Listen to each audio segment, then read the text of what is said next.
My name is Gagan Sethi. I'm a job seeker. In my religion, as you know, that Guru Nanak is the founder of our religion. Is he a Muslim? That's my question. Brother asked the question. Our young brother who's a Sikh, comes from India, he says that he's a Sikh and the founder of his religion is Guru Nanak. He's asked me the question, was Guru Nanak Muslim or not? Brother, Muslim is an Arabic word which means a person who submits his will to Almighty God. Anyone who submits his will to Almighty God, he's a Muslim. Now, since I did not meet Guru Nanak personally, I cannot say definitely whether he's a Muslim or not. But I have read the Guru Granth Sahib, that is the sacred scripture of the Sikh. And Sikhism is a religion which believes in 10 Gurus. The first who's the founder is Guru Nanak Sahib, and the last is Guru Gobind Sahib. Brother asked me the question, do I consider Guru Nanak to be a Muslim? If I read the Guru Granth Sahib, if I read the first verse, first volume, first verse is known as Japuji of Guru Granth Sahib, known as Adi Granth. The first volume, first verse is called as Japuji. It says that Almighty God is true. He is the creator. He is free from fear and want. He is self-existing. He is eternal. He is great and is compassionate. Now, based on this, it is somewhat similar to the verse of the Quran of Surah Ikhlas, chapter number 112, verse number 1 to 4, which says, Qul huwallahu ahad, says Allah one and only. Japuji also says that he is not begotten. Says Allah one and only. Allahu samad, Allah, the absolute and eternal. Lam lid wa lam yulad, he begets not, nor is begotten. Wa lam yakul lahu kufuwan ahad, there is nothing like him.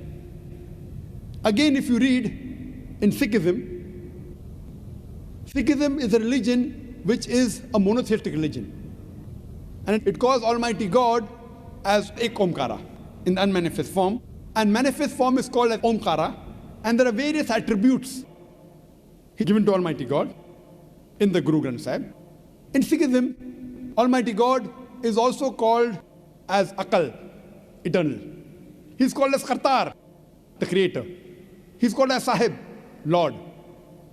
He's called as Parvardigar, the cherisher. He's called as Rahim, the beneficent. He's called as Kareem, the benevolent. He's called as Vahe Guru, the one true God. Now, based on these readings of Guru Granth Sahib, based on these, I think that Guru Nanak was a Muslim. Muslim means a person who submits his will to Almighty God. But what the scholars say, that this Sikhism is a religion that emerged in the latter part of the 15th century in the land of Punjab, in the land of the five rivers. And the scholars say it's an amalgamation of Islam and Hinduism. That's what scholars say. That based on these verses, Guru Nanak believed in one God.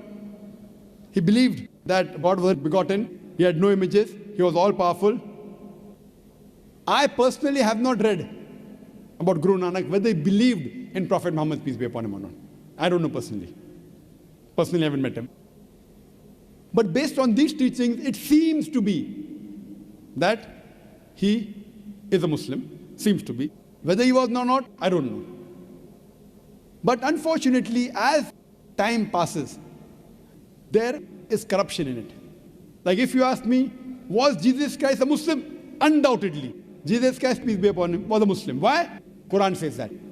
Surah Al-Imran, chapter number 3, verse number 52, that Isa alayhi salam was a Muslim. But there's no verse in the Quran saying Guru Nanak will be a Muslim. So based on the verse, but if I read the Bible, if I read verses of the Bible, what Jesus Christ says, it proves that he's a Muslim. But there are other interpolation in the Bible. There are concoction in the Bible which undoubtedly cannot be the word of God. So I cannot attribute this to Jesus Christ, peace be upon him. But if I check what is right, whether what the Bible says, because Quran says, I believe Isa alayhi salam was a Muslim. Abraham alayhi salam was a Muslim. Surah Imran chapter 3 verse 67. He was not a Jew or a Christian, he was a Muslim. So because the Quran clarifies, I've got no doubt. As far as Guru Nanak is concerned, because Quran does not clarify, but seeing the verses, I consider you may be a Muslim. But what you have to realize later on, as I said, there was corruption in the Bible. Even here what we find, that people have started worshipping the Guru Granth Sahib. Guru Nanak didn't say you have to worship the Guru Granth Sahib. They even have, if you go to the Sikh temple, other things, which are deviations. So based on these deviations, I cannot say that they're Muslims. But go back to your scripture. If you go back to your scripture and believe in Almighty God, who's not begotten, who's one, who has got no images, and worship Him alone, then you will go back to the original faith, that is Islam. Hope that answers the question.